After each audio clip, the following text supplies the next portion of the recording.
Hello, everybody coming in. Welcome, welcome. Wow, we have more than 100 people already in. 173. We'll give people a few minutes to come in before we start.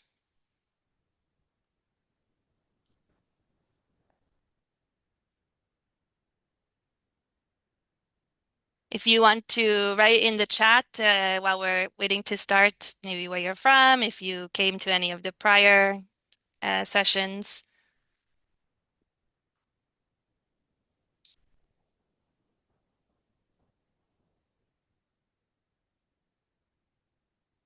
Wow, already 230 people. I think that we will be full or close to full today.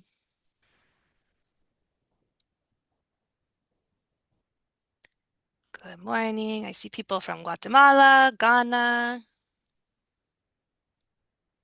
Nigeria, Ecuador, Kenya, more Ghana, Honduras,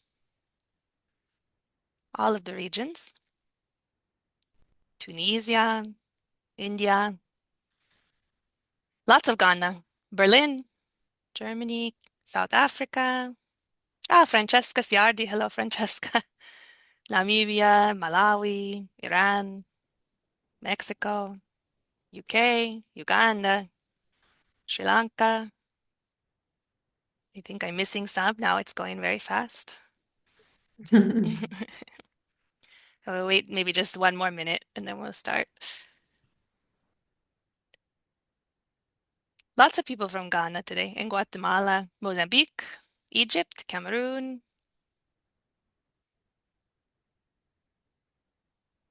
Ghana, Honduras. Okay, welcome everybody.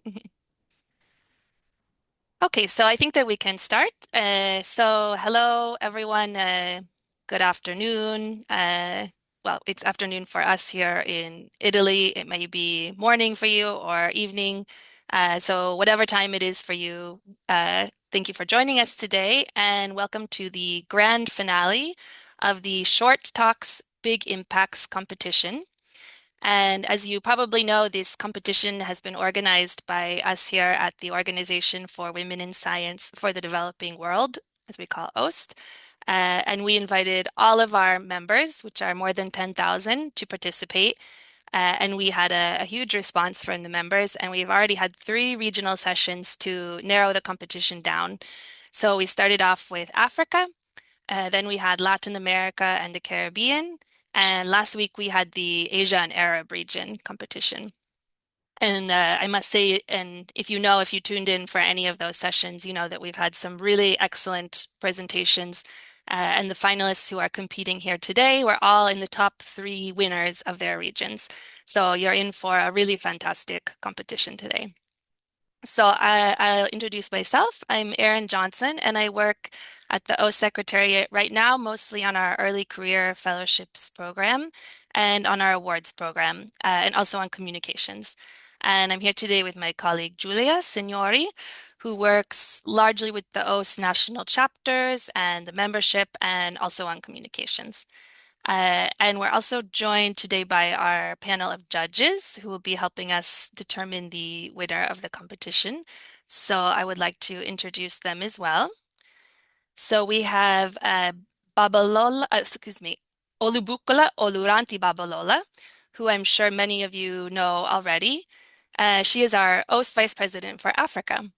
And she's a highly rated scientist with over 20 years research experience focusing on rhizosphere metagenomics, which I think means the roots and the soil. And before she became the vice president for Africa for OST, she was also a regional member for Africa on the OST executive board. And in 2022, she was also elected as vice president of TWAS, the World Academy of Sciences, who are OST's very close partners. And her career and scientific journey are very impressive and I think are a wonderful example of the impact that women scientists can have in the developing world. So thank you, Baba Lola. Next, we have Giovanni Ortolani, who is the Public Information Officer at TWAS. Find him. Hi, Giovanni. Giovanni joined TWAS in 2022, and he oversees all of the communications for that organization. And before TWAS, he was in charge of communications at the Inter-Academy Partnership, IAP, which is the global network of science, engineering, and medical academies headquartered at TWAS. And before that, he spent a decade working as a freelance media journalist, multimedia journalist, covering mainly the impact of science and technology on developing countries, and climate change, food security, human rights, and the environment. So thank you, Giovanni, for joining us today. Next, we have Sofia Nitti. Let me find her.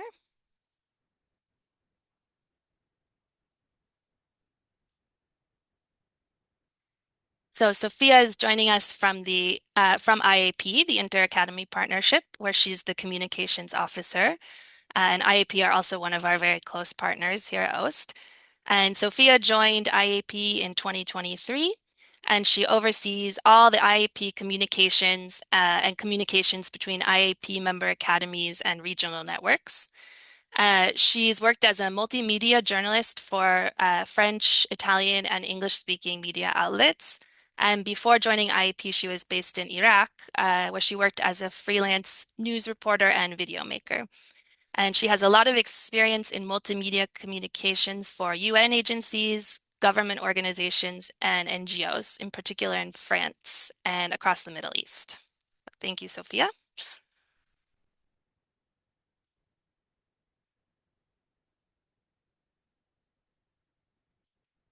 And our last judge today is Alexandra Kusianovic, who works in public information at ICTP, which is the International Center for Theoretical Physics. And that's actually where the O Secretariat is hosted here in Trieste, Italy.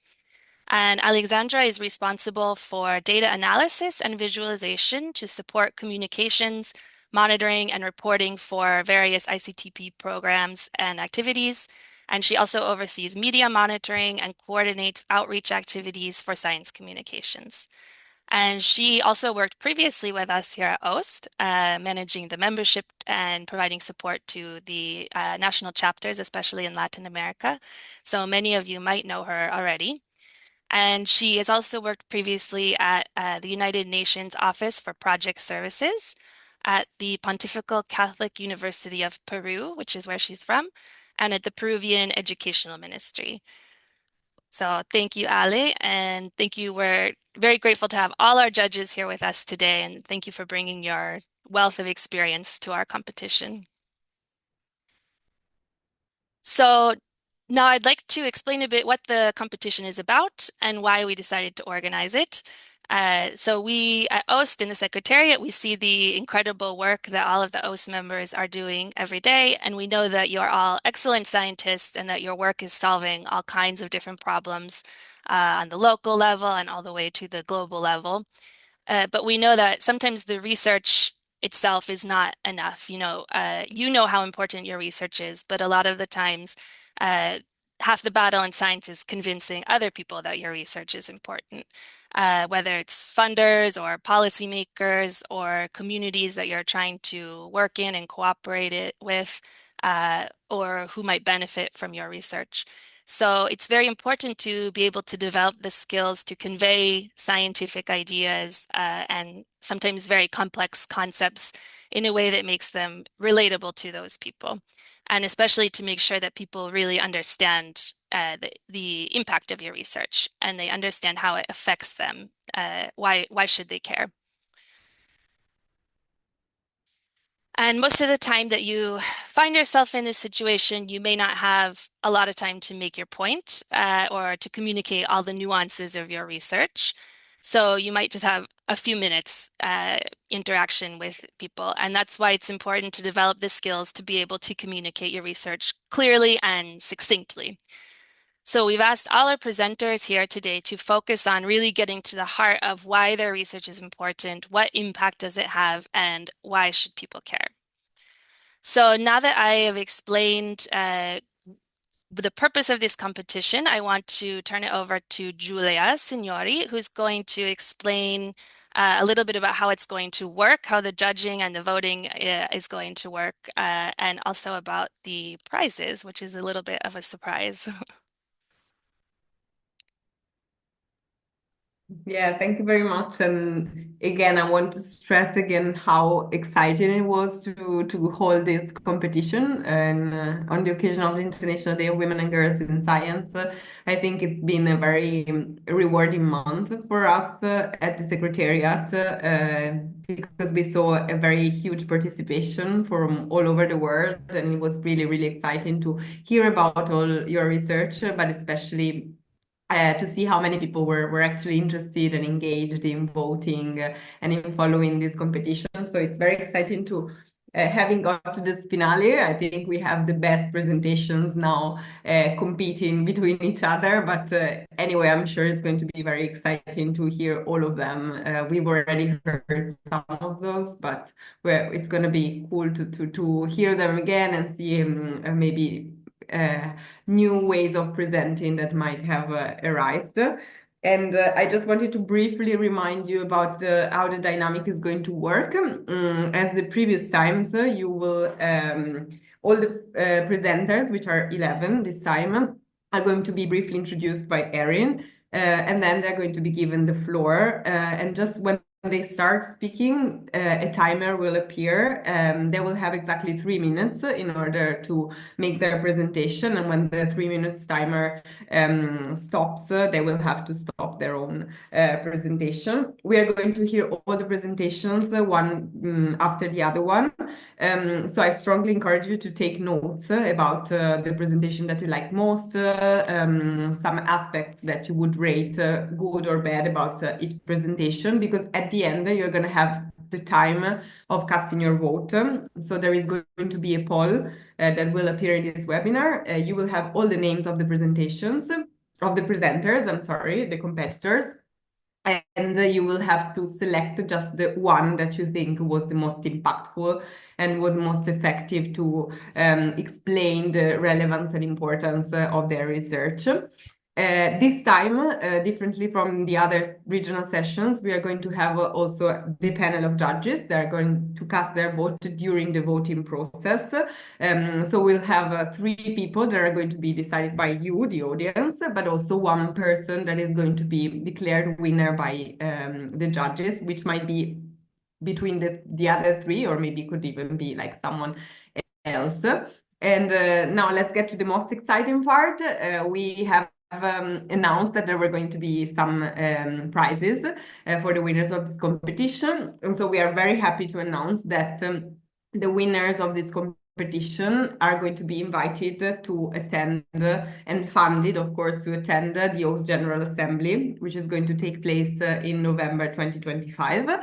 The place is still to be announced. We already have a very advanced organization around that, but we still have to announce the place. But it's very exciting, I can already tell you, and it's also going to be very exciting to be part of such an impactful and global event in November 2025. So having said that, I really encourage you to do your best with your presentation, and I'm really excited to hear what's coming. Over to you again, Erin.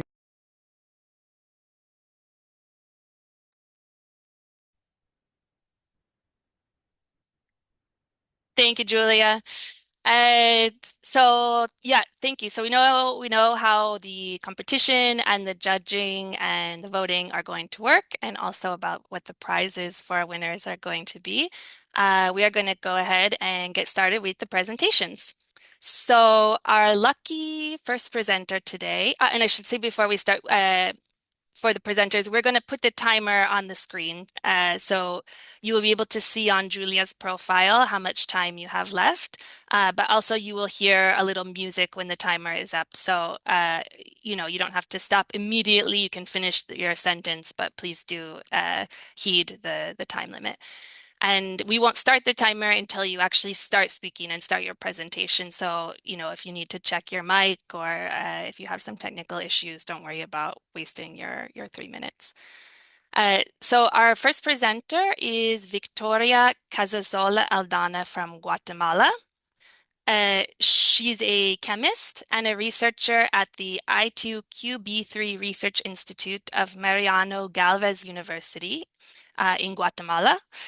And I know we have a lot of members and a very active national chapter in Guatemala, so I hope that many of you have been able to join us today. And Victoria is going to tell us about air pollution and respiratory diseases in Guatemala City, a retrospective study. So please, Victoria, the floor is yours.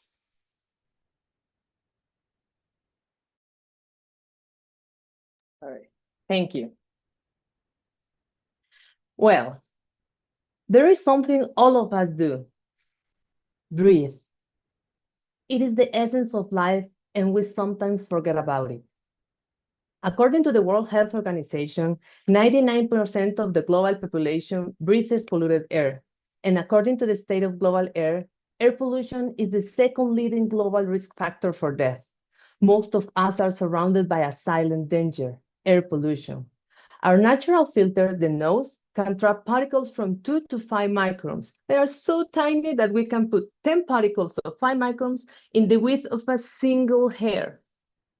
So particulate matter below this size can easily be inhaled and then deposited into the lungs, where they alter lung defenses, weakening our respiratory system or passing into the bloodstream. The diseases linked to air pollution vary widely around the globe, but some of the ones that are strongly linked include some heart and respiratory diseases and other non-communicable diseases. Currently, there is ongoing research on the air pollution's exposure, how it affects in the development of neurological diseases, chronic kidney disease, and others. Two of the most important air pollutants leading to these diseases are nitrogen dioxide and particulate matter with a diameter less than 2.5 microns. Both pollutants mentioned are monitored here in Guatemala City, and both exceed the air quality guidelines recommended by the World Health Organization. I am a researcher at Mariano Galvez University, and we are investigating the air pollution impact on respiratory diseases in Guatemala City through data analysis. We analyzed public data over an 8-year period on respiratory diseases and air pollutants through statistics to make visible the invisible, because recognizing the problem causing to our city is the first step to solve it. The evidence generated by research like this is useful for informed decisions to be made by policymakers, according to the Guatemalan Ministry of Health. And the first place over any other morbidity cause is common cold, which has been linked to air pollution exposure in other countries. In Guatemala, the access to healthcare is limited, and for that reason, a lot of people do not receive adequate or any treatment at all, causing up in their death. The bad news is that air pollution cannot be fully eradicated, but the good news is that diseases and therefore deaths caused by air pollution exposures can be preventable with a proper management of the problem. Thank you.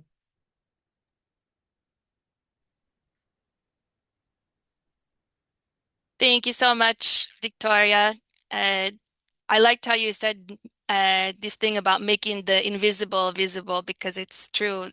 When you don't see and feel the effects, uh, you don't really think about all the time all the health problems that this pollution might be causing for us.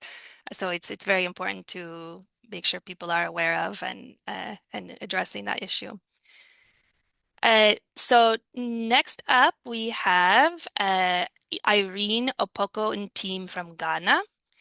And we also have a very big and active national chapter in Ghana, and I've seen that we have lots of people from Ghana in the audience commenting. So welcome to you. And Irene is a research scientist with a PhD in applied nuclear physics. She's our only physicist today. And she has a passion, as she says, for radon, which, if you remember from chemistry class, is a heavy gas, and also for fighting climate change. So she's going to tell us about the radon in Ghana, the risks that it poses, and how to assess and mitigate those risks. So please, Irene, the floor is yours. Hello, thank you. Please, can you see me? Yes, we can.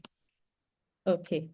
So good afternoon, everyone. I am Irene Opokuin Tim, and I'm honored to be here today as a finalist to share with you my research on the topic, climate change and radon gas, a rising threat to our livelihood, harnessing IoT and data analytics for real-time monitoring. Let me begin with Michael's story. Michael built his dream home. Everything was perfect until years later, he began feeling fatigued and developed a persistent cough. A routine checkup led to a shocking diagnosis, lung cancer. But Michael never smoked a day in his life. So what happened? The danger was lurking beneath his home. Radon, an invisible, odorless, colorless gas, seeped through the foundation of Michael's home, filling the air that he breathed every day. Trapped inside his airtight home, it built up over time, silently attacking his lungs. Michael had no warning because he never thought a day to test for it. And the risk is only growing. Climate change is making radon an even bigger threat.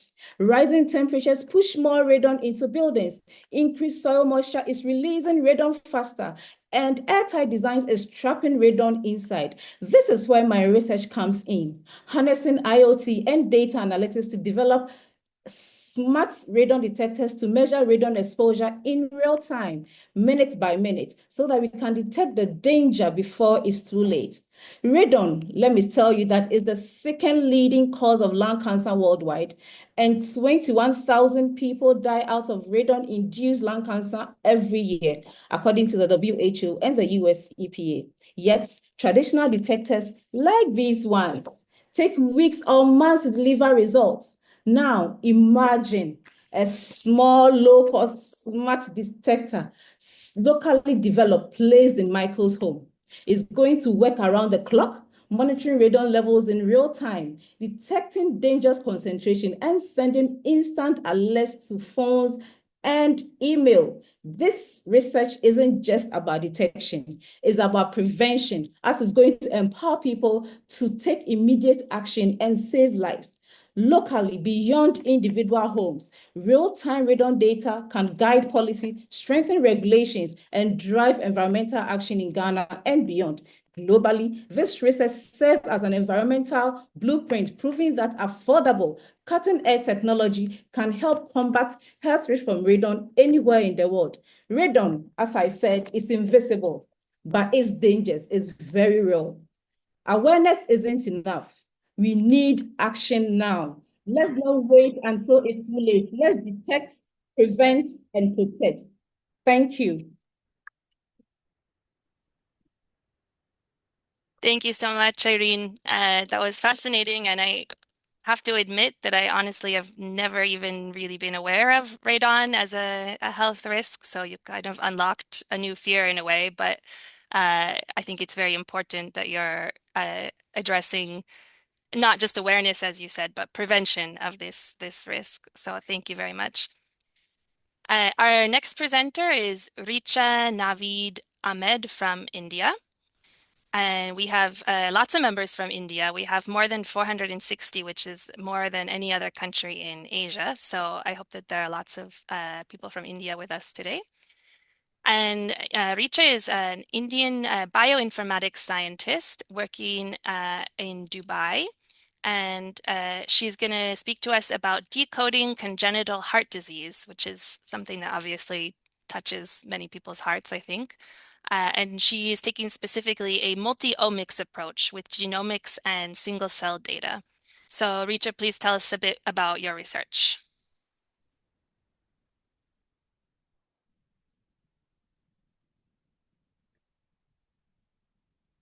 Am I audible? Yes, you are. Okay. Thanks, Erin. Hello, everyone. I would like to start today by telling you two stories. The first one involves me. So the day my two beautiful daughters, Inara and Noreen, were born, it changed my life forever. The moment I held them in my hand, I felt an overwhelming sense of love, relief, and gratitude. So I think the parents here might relate to me. Now, everything I do, I always think about how it is going to affect them. I want them to be happy, safe, and healthy.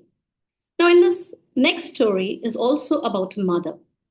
This was published in the New York Post an year ago. So this mother gave birth to a beautiful daughter named Katie. Everybody were happy until a few hours because then her lips started turning blue. Panic was set in, and doctors rushed only to find and tell the parents that the girl is having a heart defect. Now, such kind of condition where there is abnormal development of heart at the time of birth is called as congenital heart disease. Now, let me show you what a normal heart looks like. This is a normal heart. And what will happen in case of CHD? Maybe these vessels might not develop normally, or there might be a hole in the heart, or any structural deformities might lead to an abnormally developed heart. And CHD might be maybe less devastating or mild, or it can be life threatening, leaving some families with the question as to why did it happen to them in the first place. This also forms the basis of my research, and I have a personal connection with this work because I started working with CHD around the same time I was expecting my second baby. I was shocked by the fact that 1 out of every 100 babies can be affected by CHD, and also that it is not only a medical problem, it is also a social problem. According to a report published in Lancet, the developing countries shown here in red, orange, and yellow color have a very high rate of CHD mortality. I'm a computational biologist. I deal with omics data, the DNA, RNA, and protein, to decipher the role of how the reason why CHD occurred in first place. At MPRU, I'm analyzing the CHD omics of South Asian population, and as an NIH fellow, I'm also analyzing a larger cohort where I have access to 13,000 CHD data. I aim at identifying the key gene and protein responsible for this. I truly believe that with global collaboration and rigorous research, we are moving closer to developing personalized therapies. Uncovering different aspects of CHD is crucial because behind every data point, there is a child, a family, and a future worth fighting for. Thank you.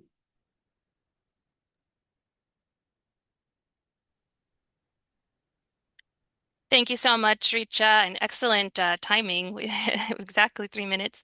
I think, as you say, yeah, that any parent, I think, and I think any person really can definitely feel the importance of this research. And I liked that you pointed out that this is not just a genetic cause disease. It's I mean, the outcomes of it are very much determined by also social factors. So that was very interesting. Okay, we move on to our next presenter, who is Tasina Farah Sanam from Bangladesh.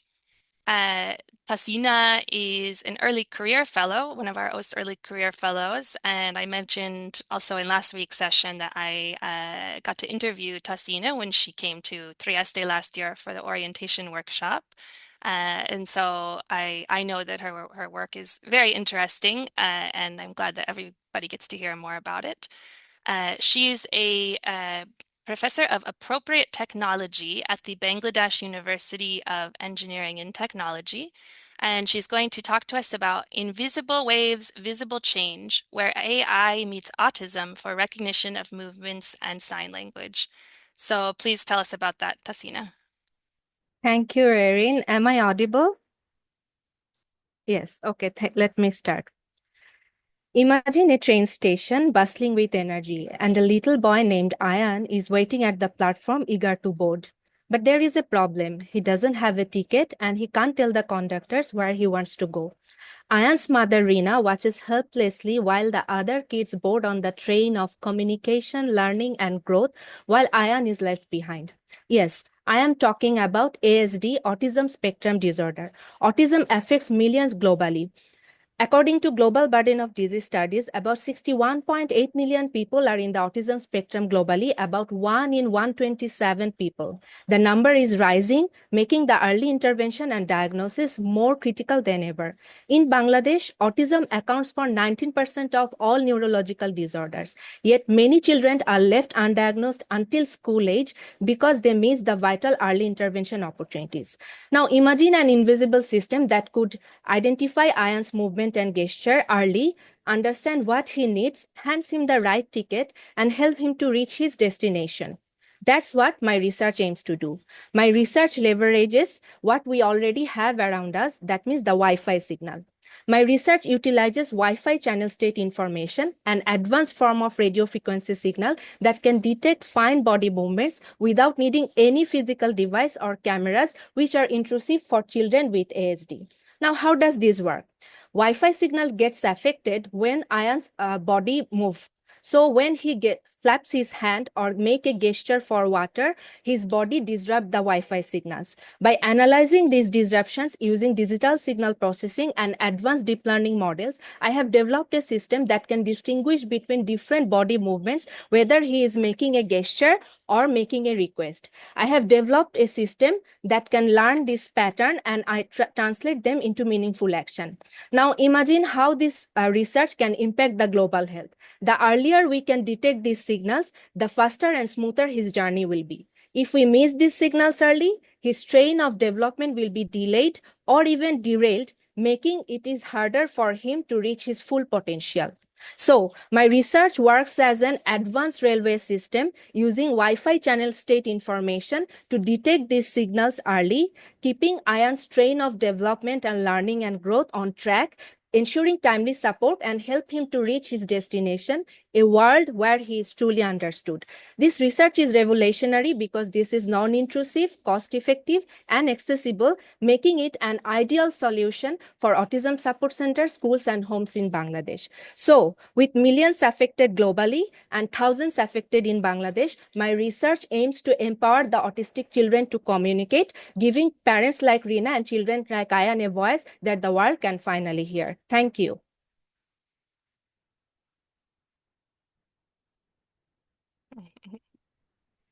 Thank you so much, Tassina. I remember thinking when you first told me about your research, and every time I hear it again, I still think how clever it is to use this thing that's already all around us for such a purpose that you would never really, that I would at least never really think about or connect. So very interesting. Thank you. Our next speaker is Chao Imbogo from Kenya, and I've also had the pleasure of meeting Chao in person because she is one of our OWSD Elsevier Foundation awardees from 2020. So I got to meet her at the awards ceremony in Seattle, and her passion for her research always comes across very clearly. So Chao is a computer scientist who intersects education with technology in order to hold the ladder up for others. And she is going to tell us about how she's nurturing employability using structured mentorship for university level tech students in Kenya. So please over to you, Chao. Just checking my mic. Am I audible? Yes, you are. Meet Linda and Anthony. They studied computing engineering at Kenyan universities, but received little personalized guidance. After unsuccessfully applying for several internships, they lost confidence in their technical and soft skills. Over time, the world inside most Kenyan university classrooms has not kept pace in its tech advancements in teaching and learning. The consequence? It can take up to 5 years for Kenyan tech graduates to earn gainful employment. To address this, mentorship models have been cited as one approach that could be used to complement classroom learning. But up to 85% of Kenyan university students do not receive consistent mentorship outside the classroom. This gap led me to ask 2 research questions.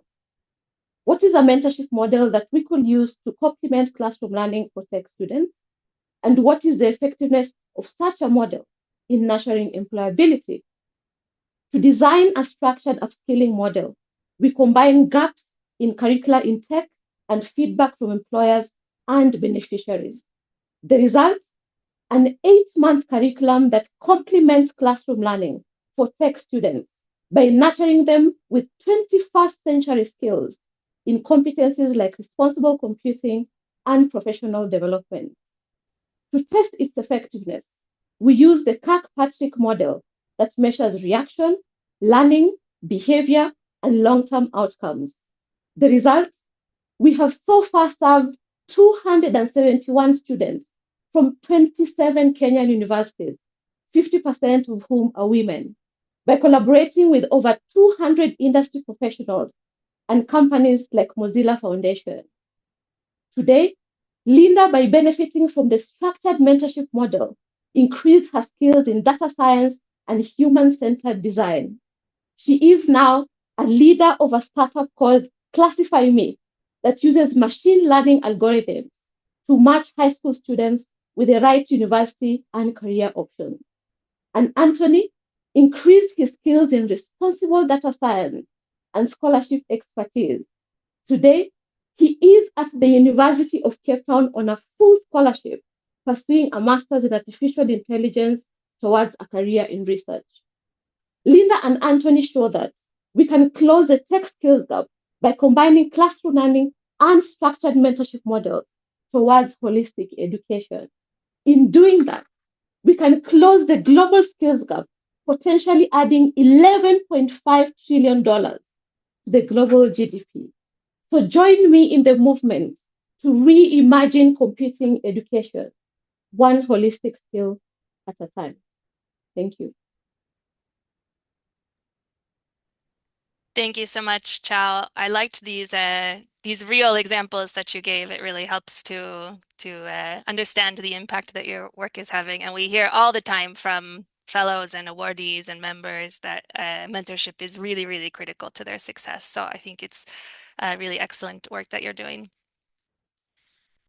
So our next presenter is Antonella Rivera from Honduras. And she's also an OWSD Elsevier Foundation awardee from just last year, 2024. And so I also got to meet her in Singapore. And the theme of last year's awards was water. And Antonella is going to tell you about her work with water. She is a principal investigator or the principal investigator, I think, for the Western Caribbean at the Coral Reef Alliance. And she's going to tell us about troubled waters, the hidden impact of coastal pollution on the Mesoamerican reef. So please, Antonella. Thank you, Erin. Good morning, everyone. Can you all please help me by closing your eyes and imagining you're in a coral reef in the Caribbean? It's warm, it's colorful, it's teeming with life, and the water is crystal clear. You can open your eyes now. Is what you imagine, does it look a lot like my background here? I'm guessing so. This is my happy place, as you can see. But now imagine this same beautiful reef, or the one that you were just thinking about, but instead of this, it's covered in algae and struggling to survive. Something like this, sort of, yeah. And now, unfortunately, this is not a distant problem. This could happen now to the Mesoamerican Barrier Reef, which is the largest barrier reef in the Western Hemisphere. It supports marine life and the livelihoods of more than 3.5 million people. And to address this challenge, what we did in the Coral Reef Alliance with the partners of over 20 organizations is start the first ever coordinated water quality sampling project in the region. So in 2021, every single month for that year, we sampled 90 sites in both the reef and coastal areas. And the results we found, they were truly shocking. So out of the 90 sites, only 3 were not degraded. This indicates that pollution is a widespread problem throughout the entire region.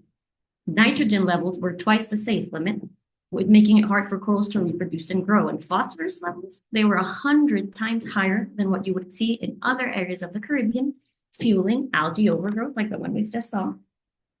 And pathogens from human sewage were found in 74% of samples. 17% of those were above the safe limit, according to the Cartagena Convention.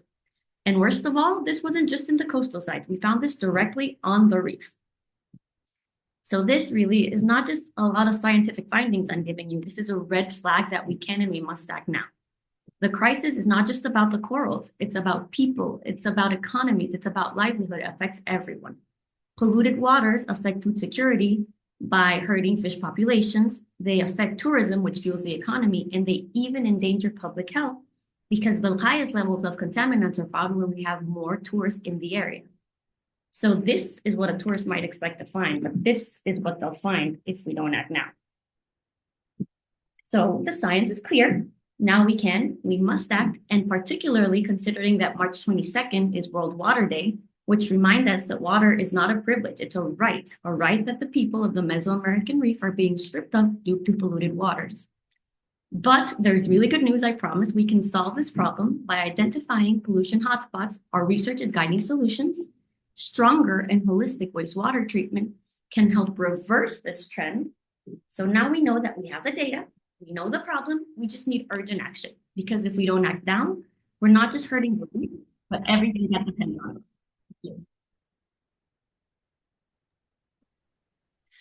Thank you so much, Antonella.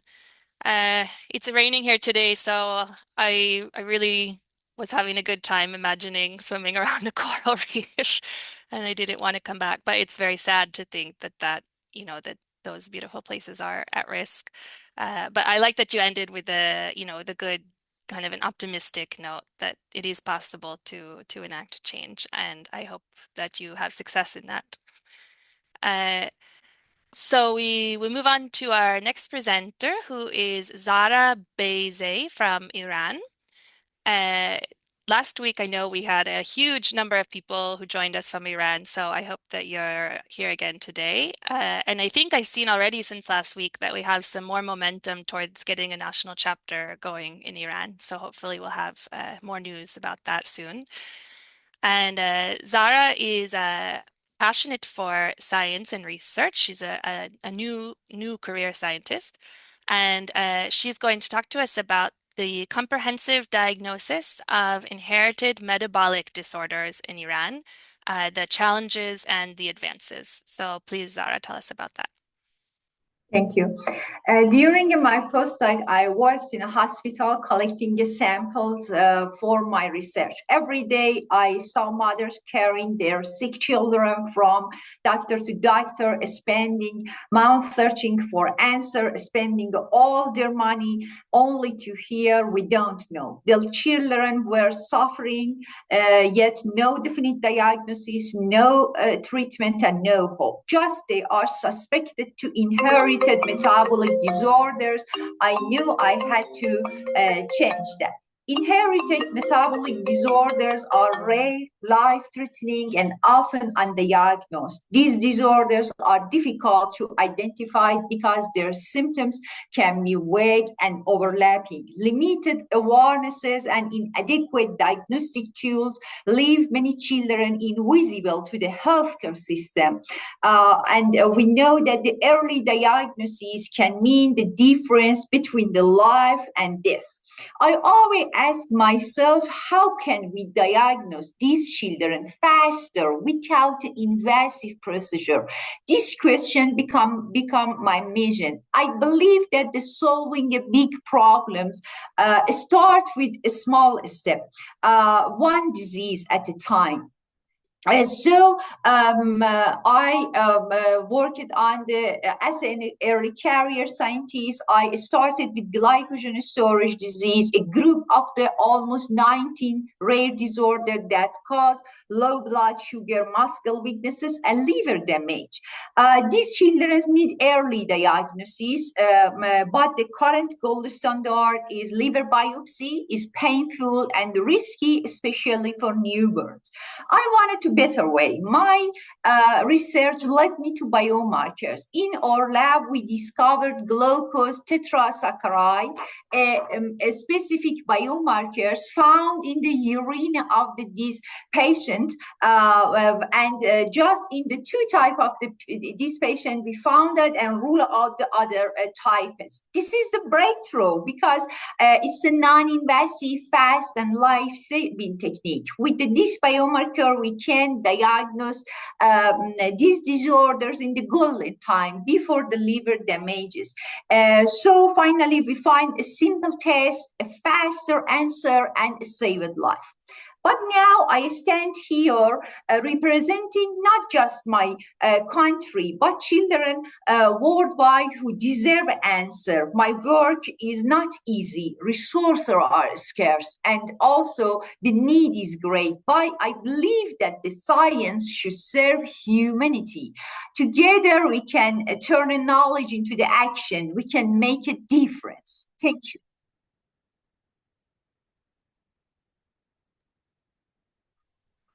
Thank you, Zara. I think, yeah, it's very clear, and you've made it very clear, you know, that early diagnosis is really, really so important in the outcome of these diseases and can really change the lives of so many children and their families. And so it's very, very important work you're doing, and thank you for that. So we will move on to our next presenter, who is Anuradha Perumunnugamaj from Sri Lanka.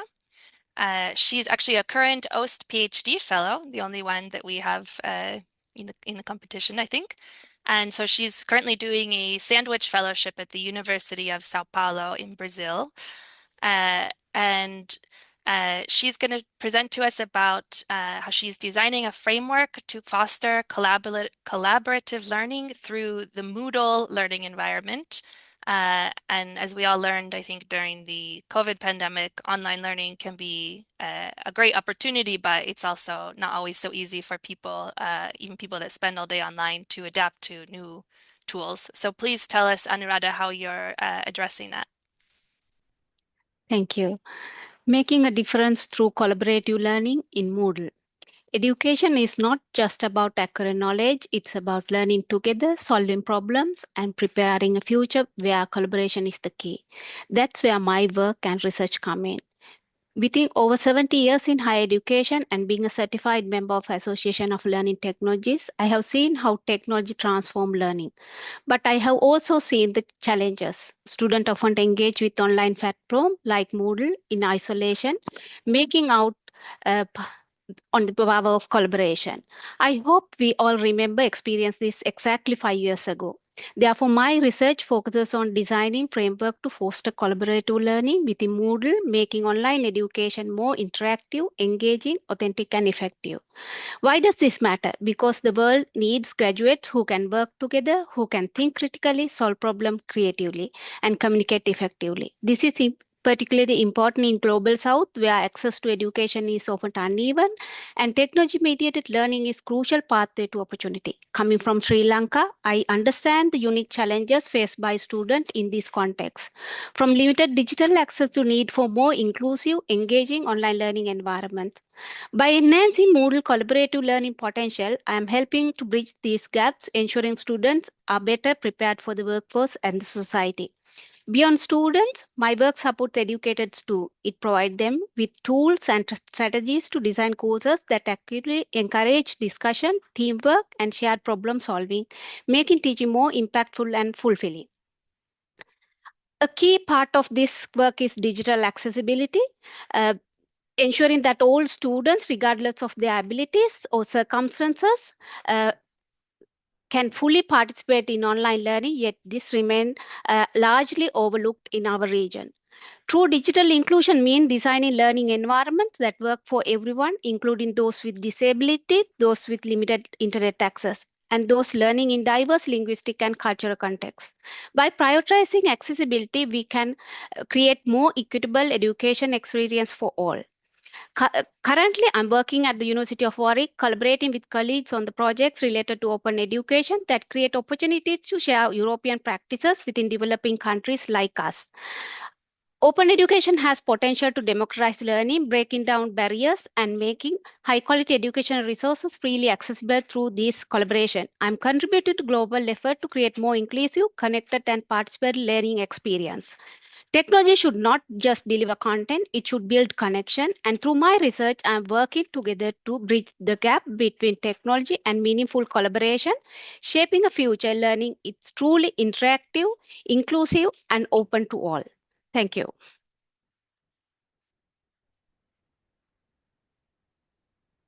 Thank you so much, Anuradha.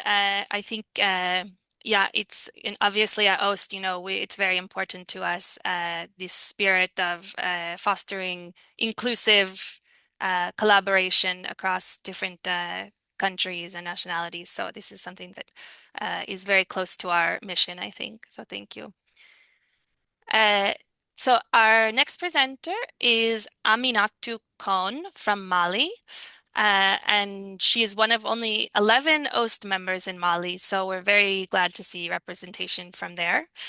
And she is an associate professor in molecular biology doing research on malaria drug resistance in Africa.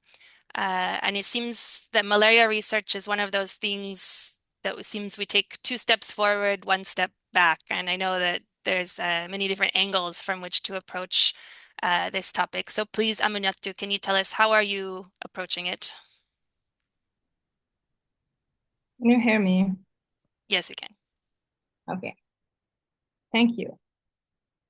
So malaria, most of you already know that disease. And as you say, it is 1 step forward, 2 step forward, and 1 step back. Why is this situation in malaria? I know that most of you know malaria, but some of you got malaria. And I also got malaria. As far as I remember in my childhood, I do remember how the symptoms are and how the disease are. So many episodes of malaria during my life. And at that time, the only drug that we had was chloroquine.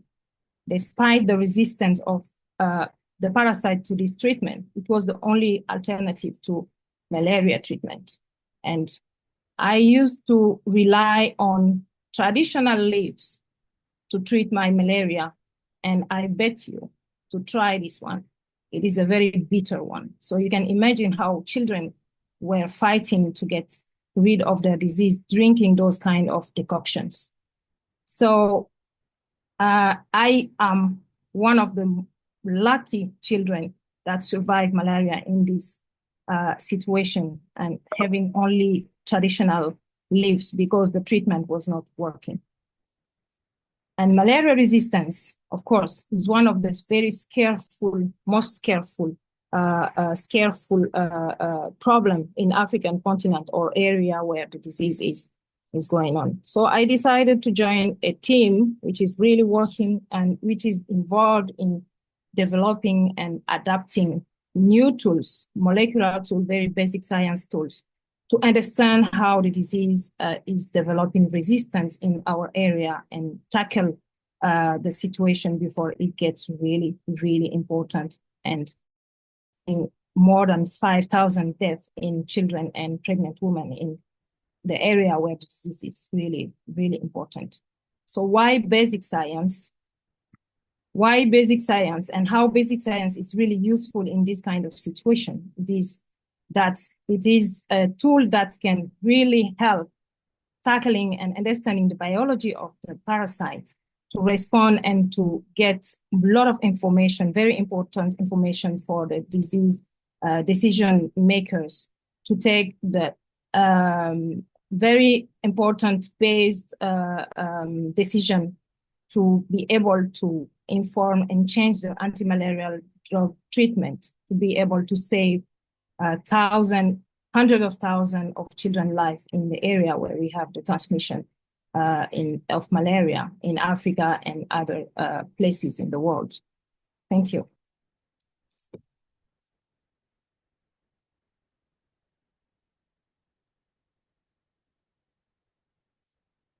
Thank you, Aminatu. I think First of all, it's very powerful to hear your personal story and experience with malaria.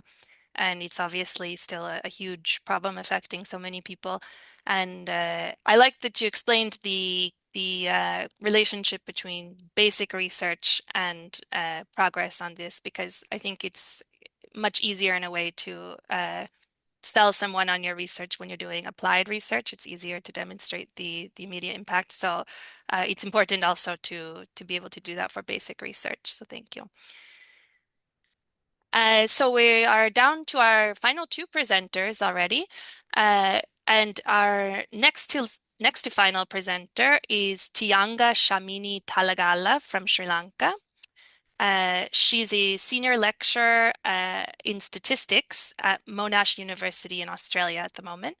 And I think her research is a really good example of the blending of the more mathematical sciences with the social sciences and the arts, and of how really the only limit to science is your imagination.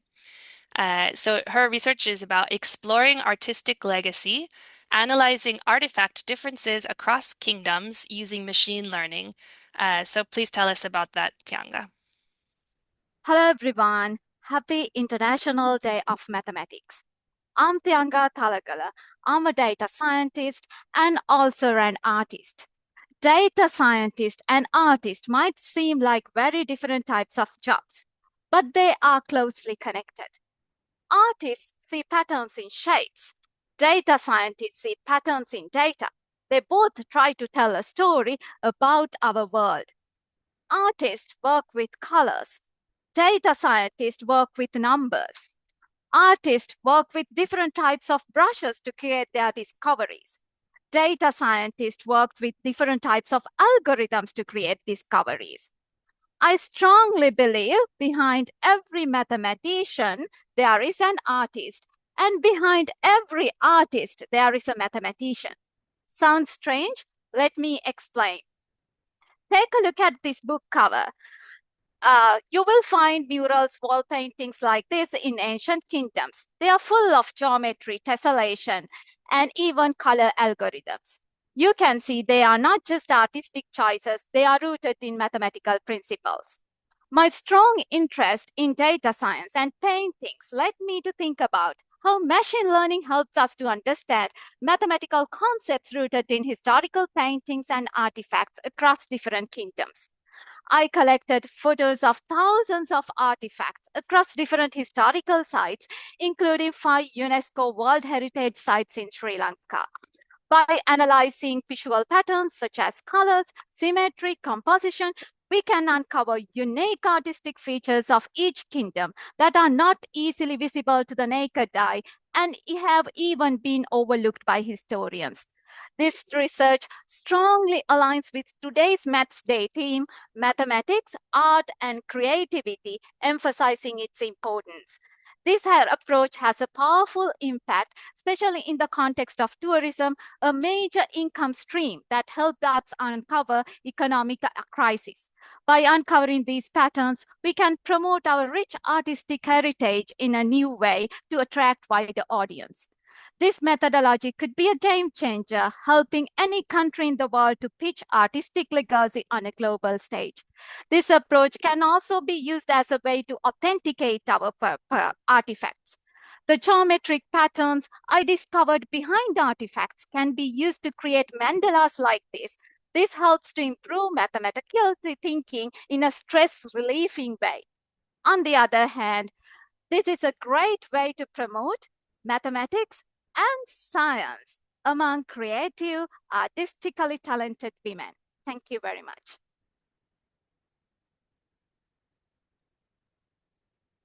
Thank you so much, Tianga. That was just as fascinating the second time around.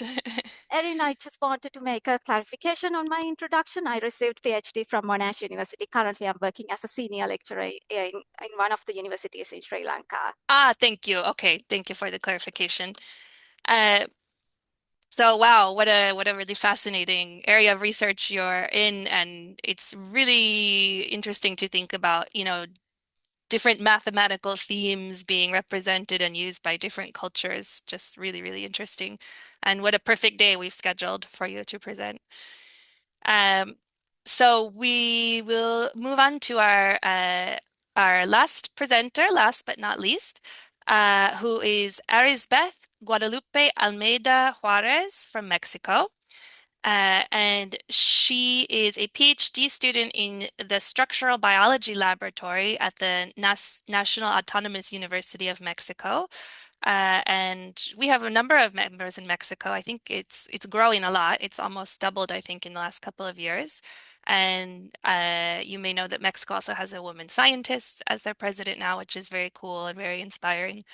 Uh, so Arisbeth is going to tell us about Beyond the Dimer, oligomeric study of the enzyme catechol 1,2 dioxygenase from a bacteria called Stutzeromonas frequens. So it's been a long time since I took chemistry, and I'm sure probably the same for many people watching. So please tell us, Arisbeth, what is an oligomeric study and what is the importance of doing this one on this bacteria? Hello, I am audible. Imagine a world where we can clean polluted environments using nature's tools.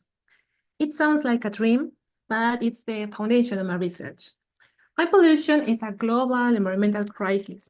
Pemex, the Mexican Petroleum Corporation, has reported about 176 oil spills that affects directly marine ecosystems in the Gulf of Mexico.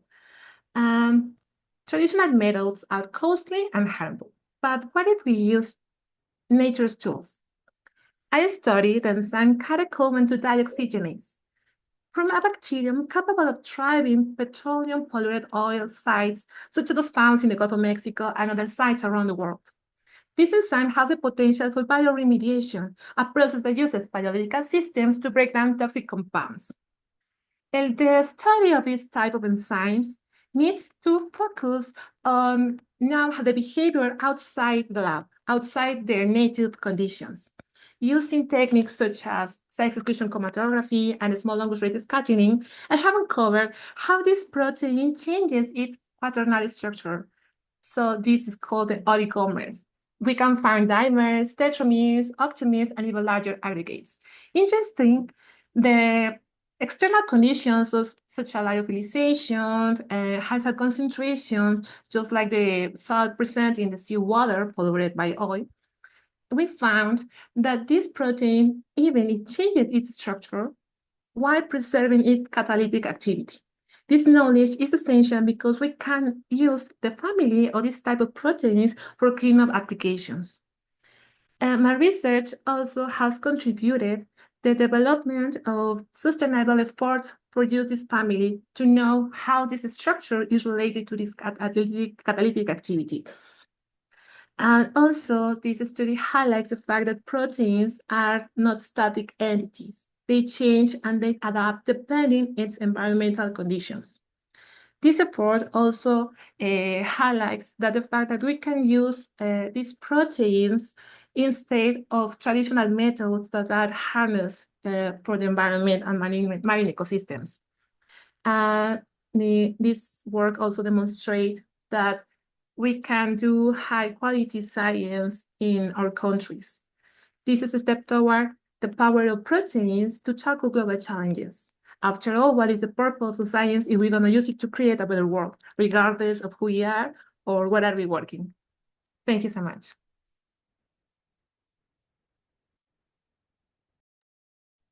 Thank you so much, Arisbeth. I really liked what you said about nature's tools, using nature's tools, because I think it's so true. There are so many things already out there in nature that can do what we need to do. And if we just harness them and look for them and learn from them, we can really do a lot. So thank you very much. So thank you to all of our presenters. I think that you've all really impressed us today with your research and with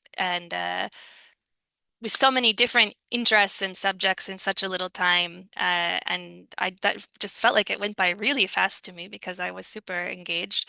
And I think there's obviously so much work being done to solve many different problems, but also you can see how much work there clearly is still to be done. And I think, if I were handing out research grants, I'd want to give one to all of you. So you've convinced me for sure. So now that we've heard all of the presentations, it's time to decide the winners of the competition. So as Julia said before, our judges are going to go and discuss among themselves for a few minutes in order to select their winner. And we're going to open the voting here in this webinar. And you will see the poll and you can select just one winner. We're going to give the judges about 5 or 6 minutes to discuss. So during that time, we thought that we would put up a short film for you to watch if you like, which is one of our films produced under our OWSD Vision series, featuring an OWSD member from Mozambique, who's an ichthyologist, Erica Helena Tovella. And if you like the film, I'll post in the comments also the YouTube playlist where you can see all of the OWSD Visions films. So after you vote, if you'd rather take a break and get a coffee or take a bathroom break, just make sure you're back here in about 6 minutes to see the results.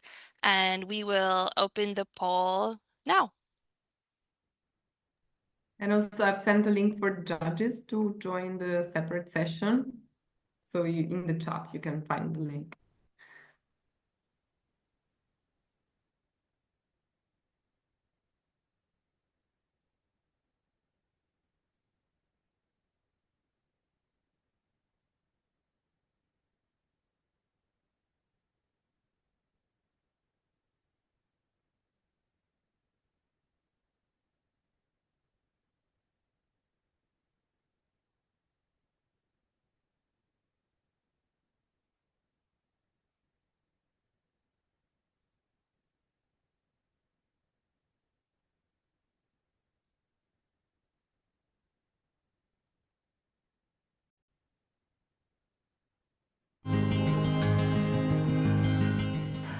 Os últimos anos, Moçambique esteve a ser severamente afetado por cheias, por secas, e isso vai mostrando que é necessário fazer alguma coisa. Há espécies, por exemplo, que estão a ser transportadas de um sistema para o outro, porque há cheias. Estamos a olhar, por exemplo, barragens que, se em algum momento tivermos cheias ou tivermos ciclones severos, podem romper. Então, as mudanças climáticas, elas vieram mostrar que é necessário corrermos um pouco mais com a identificação, com os mapeamentos, para termos realmente ideia do que é que nós estamos a perder.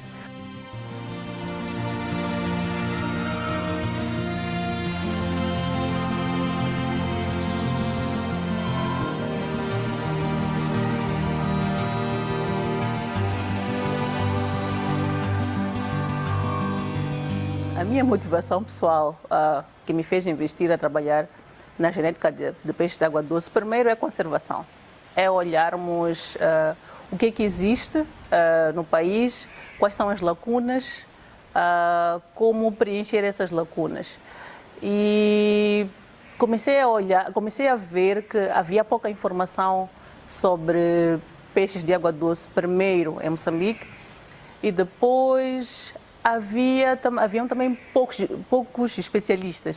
Isto é, nós temos dificuldades, mas não sabíamos, pelo menos para mim, eu não sabia a quem recorrer para sanar algumas dúvidas naquilo que era referente à identificação desses peixes.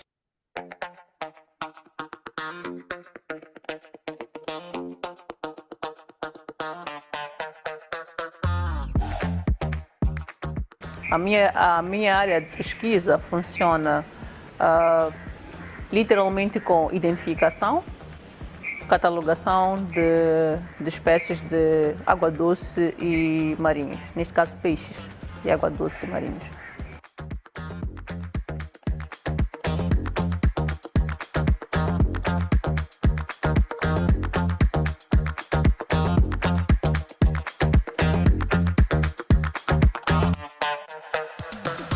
Para a identificação dos peixes, normalmente usamos fotos, usamos guias. O guia mais usado atualmente é o Skeleton, 2003.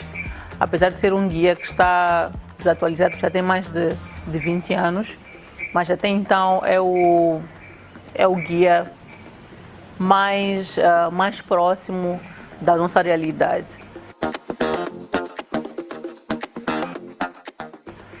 Uma outra ferramenta é usar as bases de dados de peixes e usar artigos recentes que foram feitos para a descrição ou estudos de algumas espécies.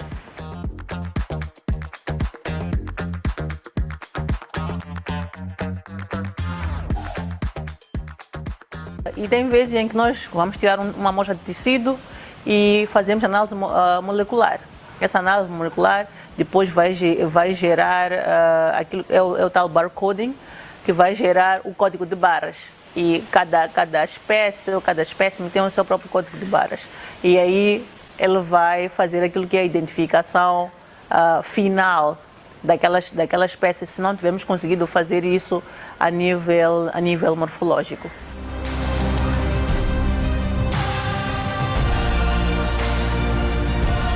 O guia de identificação de espécies de água doce em Moçambique não existe. É um instrumento que é extremamente importante e acreditamos nós que nos próximos, talvez, 12 meses, se não menos, vamos ter o primeiro draft daquilo que é o guia de campo de identificação de espécies de água doce em Moçambique.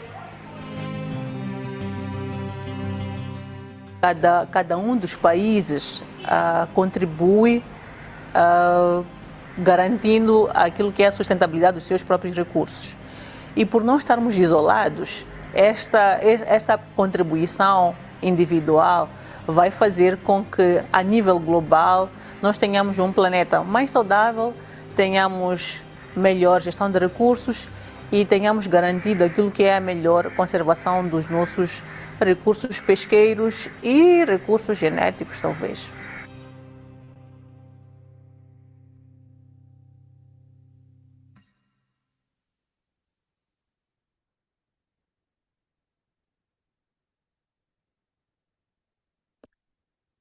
Okay.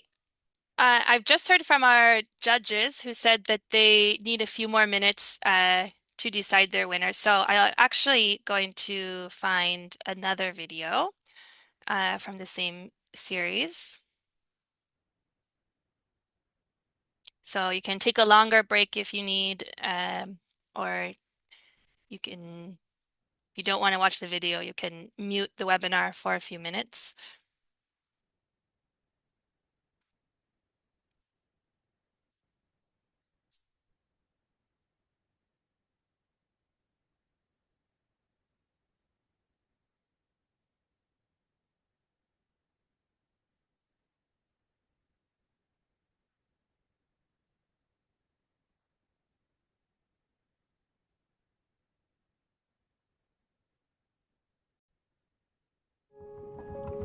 Un experimento en neurociencia puede ser de diversas naturalezas.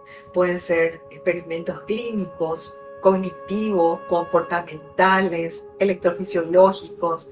Puede contener neuroimagen y puede tener diversos tipos de datos. Entonces, organizar un experimento en neurociencia no es una tarea trivial. El neurocientífico necesita una guía, necesita una ayuda.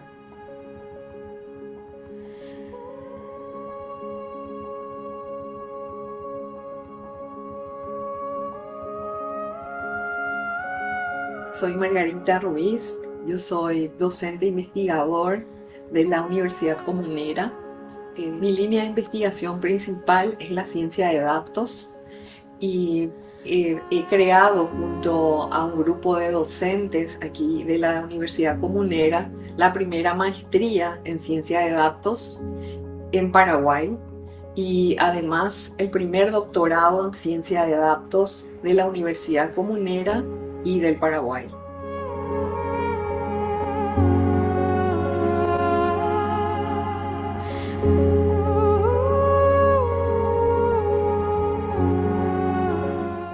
Estoy desarrollando una plataforma computacional que va a servir para realizar experimentos en neurociencia. Muchas veces el científico, el neurocientífico, colecta estos datos y almacena en diferentes plataformas. Y lo ideal es que esté en una sola plataforma para que el mismo neurocientífico o el mismo grupo de investigación pueda gestionar ese experimento. Entonces nosotros, o sea, mi grupo de investigación está desarrollando esta plataforma, que es una plataforma open source, o sea, totalmente abierta, donde la idea es convertirla en un producto para que cualquier institución de investigación en neurociencia, no solamente a nivel local, sino a nivel regional e internacional, pueda hacer uso de esta plataforma.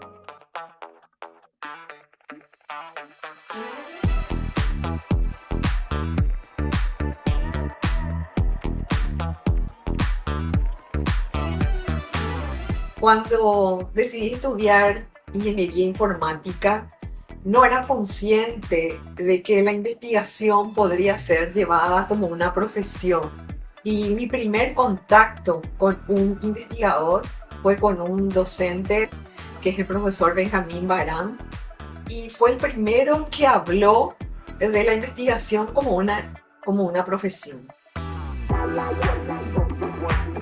Me gustaría que cada vez más mujeres puedan acceder a la investigación, que puedan realmente perder el miedo y convencerse de que hacer investigación en Paraguay es posible, que es posible encontrar fondos, que es posible hacer investigación en grupo, crear redes, porque solo de esa manera vamos a poder innovar, encontrar nuevos conocimientos, y llegar realmente a soluciones que nuestro país necesita.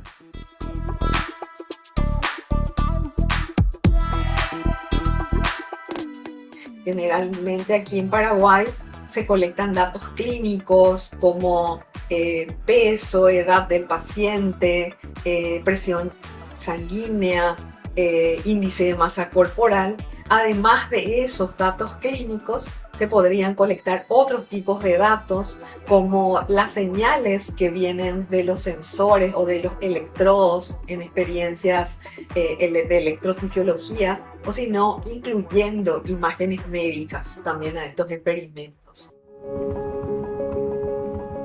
La inteligencia artificial es esa capacidad que tienen las máquinas de poder desarrollar tareas que solamente lo puede realizar la inteligencia humana, ¿verdad? Y en ese sentido, ¿verdad? La inteligencia artificial ayuda a tomar decisiones inteligentes y automatizadas sobre evidencias, o sea, sobre datos.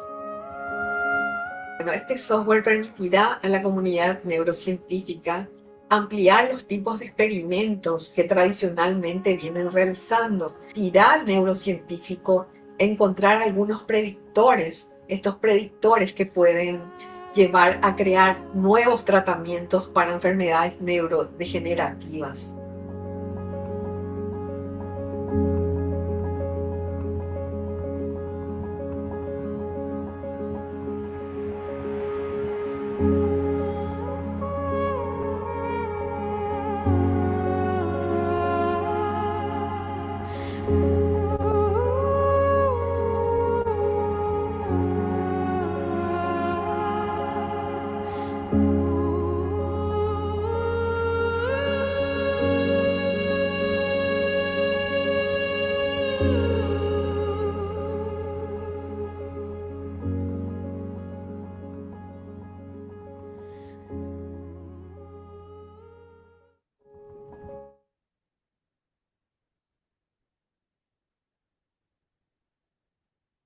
Okay, so Julia's just informed me that the judges are almost finished, but they do need just 1 or 2 more minutes. So I don't know if maybe we can take a couple of questions from the audience in the meantime. I saw that there's a few, or at least one question for Richa about her research in the chat. And I don't know if other people have questions in the audience, you could write them in the Q&A.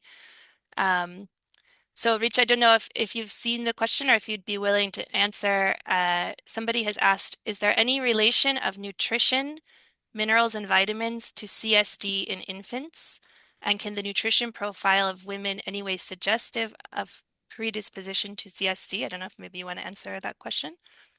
Yeah, actually, CHD is linked to nutrition also because some of the nutrients like folic acid and vitamin B12, if there is a deficiency, it might be a reason for CHD also. But the exact reason of why CHD happens in the larger picture is not very well known. A majority of the cases are due to the genetic causes and nutrition for sure. And even after CHD happens, the nutrition level of the kid need to be taken care of. So that's my answer for it. Great. Thank you, Richa.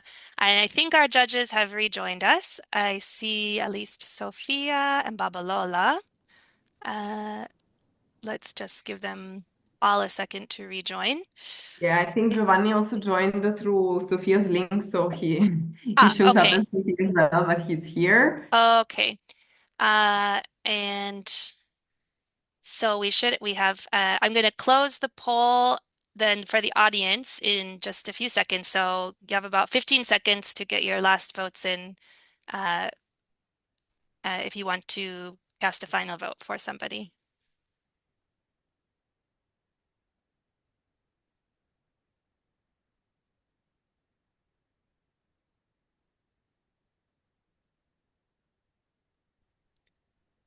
Can you all see me audible? I'm audible because I can't see my face in the grid. Sorry, who is speaking? I'm Anuradha. Anuradha. Yes, we can see you. Yes. Okay. Okay, I'm going to close the poll. Okay, so